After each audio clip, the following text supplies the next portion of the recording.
textbooks talk about the Soviet Union, they should emphasize Stalin's reign, the size of Russia, and its societal and economic growth.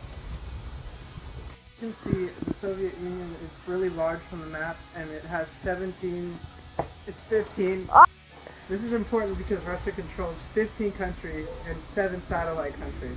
This is a lot of area for one union to cover, and it's really important because they kept it all unified. Okay, so the second thing that we will be talking about is the Soviet Union's economy. It was pretty bad. As it is shown, we can see that it did not really care about its people. It cared about its military much more. We can see that the income was very low at the time. Life expectancies were also pretty low.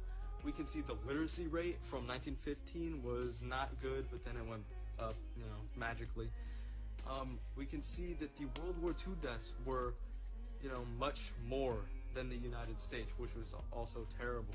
Also, the high prices of things affected the people because people couldn't buy, basic things. There are also things such as its commodities, such as like radios, its TV sets, its cars. They had much less than the U.S. did, considering the fact that it's a smaller country. That's pretty sad. And yeah, we can see USSR did not care about its people at the time.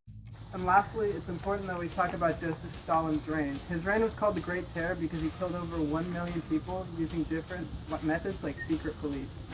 And I think it's also important that we talk about a quote from Roy Medvedev, where he says, "The fear which Joseph Stalin's reign, instilled in our minds and souls, still puts people's consciousness in chains and paralyzes it. All of this generated constant fear of authority, alienated the human being from the state, and made relations between them abnormal."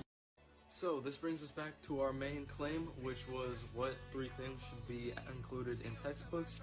What we chose was the geography of the Soviet Union, the Soviet Union's economy, and the reign of its terrible leader, Joseph Stalin. He did bad things.